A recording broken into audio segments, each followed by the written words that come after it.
আসসালামু আলাইকুম ওরহমতুল্লাহ। সুপ্রিয় দর্শক, স্ক্রিনে যেই ব্যক্তিটিকে দেখতে পাচ্ছেন, ওনাকে আমরা ময়মনসিংহ রেলওয়ে স্টেশনে পড়ে থাকতে দেখলাম। আমরা তার কাছে গিয়ে জানতে পারলাম ব্যক্তিটি অনেক বেশি অসুস্থ এবং অসহায় মানুষ। ওনার ছোট্ট একটা বাচ্চা আছে, কিন্তু তার ঘরের ফ্যামিলির আর কেউ নেই উপার্জন করার মতো। উনি অনেক বেশি অসুস্থ অবস্থায় আছেন। উনি মানসিক ডিপ্রেশনে পড়ে উনি রেলওয়ে স্টেশনকে বেছে নিয়েছেন। উনি কয়েকদিন যাবৎ ময়মনসিংহ রেলওয়ে স্টেশনে পড়ে আছেন, শুয়ে আছেন। আমরা তার কাছে গেলাম এবং তাকে অনেক কিছু জিজ্ঞাসা করলাম। উনি মানসিক ভারসাম্যহীন নয়, তবে উনি অসহায়, দরিদ্র এবং অসুস্থ একজন মানুষ। তার কাছে গিয়ে আমরা তাকে একটু শারীরিক হেল্প করার চেষ্টা করলাম। দেখতে পেলাম তার চুলগুলো বড় হয়ে আছে, গোঁফগুলো বড় হয়ে আছে। আমরা সেগুলো ছেঁটে তাকে আমরা একটু গোসল করিয়ে দিব, কারণ কয়েকদিন যাবৎ রেলওয়ে স্টেশনে পড়ে থেকে তার শরীরের অবস্থা আরও খারাপ হয়ে যাচ্ছে এবং অসুখ বিসুখ আরও বেড়ে যাচ্ছে। প্রিয় দর্শক, আমরা তার শারীরিক একটু সেবা করার চেষ্টা করলাম, যাতে করে এই গৃহহীন মানুষ একটু হলেও, অল্প সময়ের জন্য হলেও ভালো থাকে এবং একটু সুস্থ থাকে। পরিশেষে তাকে আমরা একটু গোসল করিয়ে দিয়ে তাকে এক সেট নতুন জামা কাপড় পরিয়ে দেব।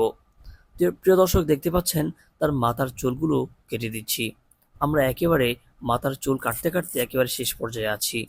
মাথার চুল কাটার পর তার মোজগুলো আমরা কেটে দিচ্ছি। প্রিয় দর্শক, দেখতে পাচ্ছেন তার মোজগুলো কাটছি। মোজগুলো কাটার পর তার দাড়ি যতটুকু রাখা যায় ততটুকু রেখে বাড়তি অংশটুকু আমরা কেটে দিচ্ছি।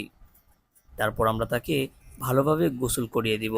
প্রিয় দর্শক, দেখতে পাচ্ছেন তার হাত পায়ের নখগুলো বড় হয়ে আছে। আমরা তাকে বলে তার হাত পায়ের নখগুলো কেটে দিলাম। প্রিয় দর্শক, তাকে আমরা গোসল করাচ্ছি। তার শরীরটা একটু দেখুন, শরীর কি অবস্থা, স্বাস্থ্যের অবস্থা কি। অর্থাৎ শারীরিকভাবে অনেক বেশি অসুস্থ, উনি দাঁড়িয়ে থাকতে পারছিলেন না। আমরা ওনাকে আহ, রেলওয়ে স্টেশনের ওই ওয়াল ধরে দাঁড়াতে বললাম। উনি দাঁড়ালেন। আমরা ওনাকে যথাসাধ্য চেষ্টা করলাম তার শরীরের ময়লাগুলো পরিষ্কার পরিচ্ছন্ন করে তাকে গোসল করিয়ে দেওয়ার জন্যে। প্রিয় দর্শক, তার শরীরটাকে আমরা সাবান দিয়ে ঘষে মেজে পরিষ্কার করে দিচ্ছি। তারপরে আমরা তার পাগুলো ঘষে মেজে পরিষ্কার করে দিচ্ছি। পরিশেষে তাকে আমরা পানি ঢেলে ভালোভাবে গোসল করিয়ে দেব। প্রিয় দর্শক, দেখতে পাচ্ছেন তার শরীরে পানি ঢালা হচ্ছে। আমরা গোসলের শেষ পর্যায়ে চলে এসেছি। আমরা তাকে ভালোভাবে শরীরটাকে ঘষে মেজে পরিষ্কার করে দিলাম এবং তাকে পানি ঢেলে গোসল করিয়ে দিলাম। উনি বেশি পানি ঢালতে চাচ্ছিল না, তাই আমরা তাকে অল্প পানিতেই গোসল করালাম।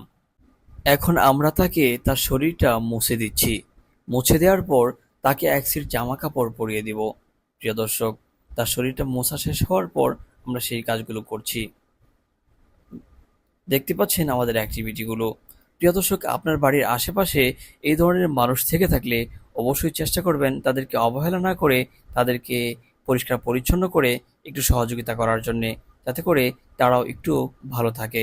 আমাদের এই মহৎ কাজের আজকে সহযোগিতা করেছেন আমাদের প্রবাসী এক ভাই। আল্লাহ তাআলা প্রবাসী ভাইকে ভালো রাখুন এবং কামাই রুজিতে বরকত দান করুন এবং এই ধরনের অসহায় মানুষদেরকে সহযোগিতা করার তৌফিক দান করুন। প্রিয় দর্শক, সকলে ভালো থাকবেন। ভিডিওটি লাইক, কমেন্ট, শেয়ার করে দিবেন।